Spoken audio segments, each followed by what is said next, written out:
només alguns comentaris que en gran mesura és compartir els que ha dit en Manel Jovells, el president de la Unió. Aquest projecte, com deia també a l'inici, porta molts mesos de gestació. Va sorgir, i s'ha de recalcar, de la sensibilitat de la Unió pel tema d'hospital sostenible, dit així en un inici. Segur que dintre d'un temps parlarem de sostenibilitat en un sentit molt més allargat, molt més ampli, no únicament dels hospitals.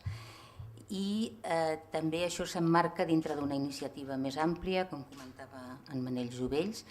que abastarà els centres sociosanitaris de la Unió, salut mental, atenció primària, però també estarà emmarcada en una iniciativa que en aquests moments ja s'està endegant, en un sentit molt similar i adaptat a la realitat que correspon, de portar aquesta exploració, aquesta anàlisi, aquest qüestionari a un conjunt d'hospitals de Brasil. En aquest sentit, tenim avui l'honor que ens acompanyi el doctor José Carlos Abraão, que és el president de la Confederació Nacional de Saúde i també president de la International Hospital Federation, i ha manifestat clarament la voluntat de traslladar també aquesta iniciativa a Brasil, amb la qual cosa, dintre d'un temps, amb la repetició d'aquestes enquestes, no només podrem anar tenint una evolució d'activitats, una possible avaluació d'activitats, ja incorporant més recursos i no únicament els hospitalaris, que això ha sigut a l'inici, sinó que també tindrem oportunitat probablement de fer comparacions entre països i fer realment un benchmarking, perquè en definitiva, i ho veuran vostès quan es presentin alguns dels resultats de l'enquesta, el que sí que podem dir és que en els hospitals s'estan fent moltes i variades iniciatives en aquest àmbit. Per tant, es tracta d'aflorar-les, d'evidenciar-les i de poder comparar i de poder compartir-les. Hi ha una pregunta que ens hem fet en algun moment,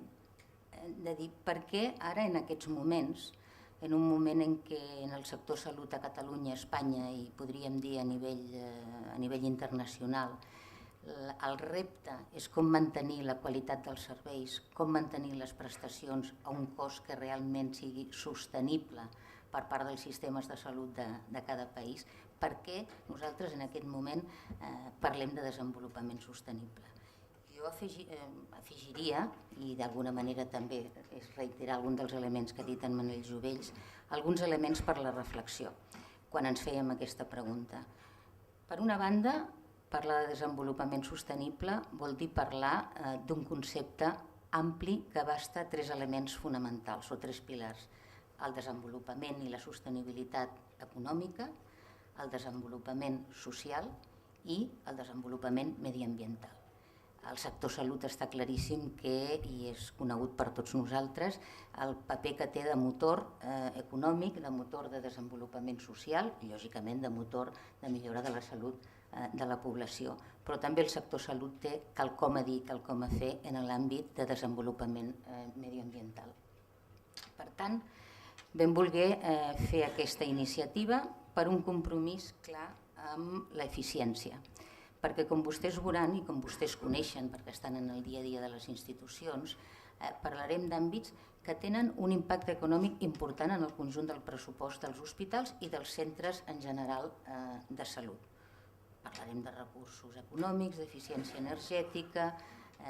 de compres, de logística, etc. Per tant, estem parlant d'una àrea que les actuacions de millora de l'eficiència tenen una transcendència no menor. També l'abordàvem perquè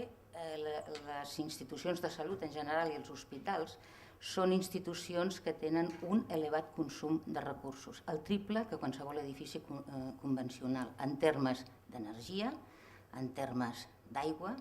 en termes d'equipament, i tot això també, a més de costos,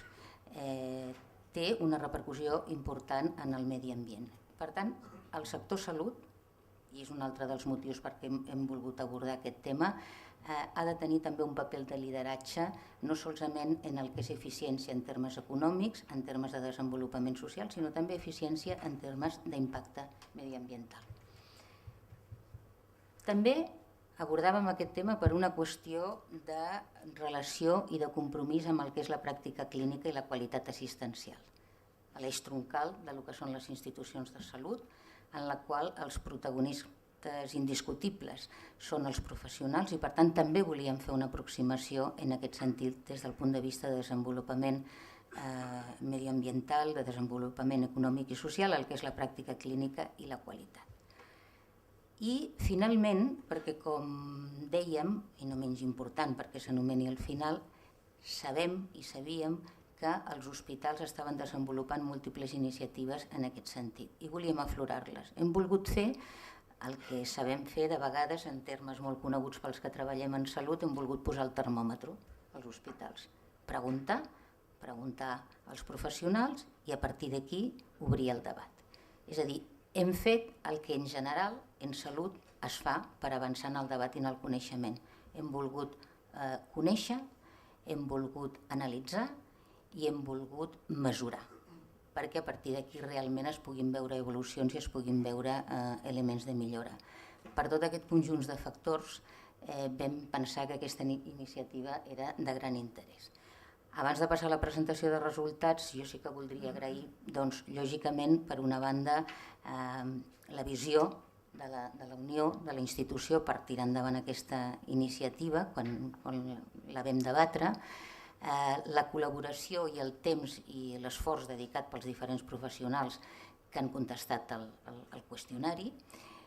agrair també el suport que ens ha donat l'IES per poder mantenir aquesta presentació i aquest debat i en general també a tots aquells que al llarg de tot aquest temps ens han donat consells, orientacions, ens han ajudat a millorar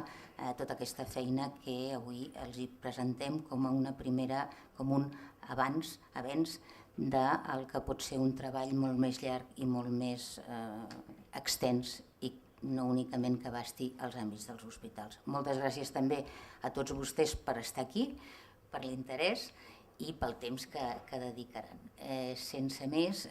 demanaria a Javier Esteras, director general adjunt de GESAGUL, que ens presentés els principals resultats de l'enquesta.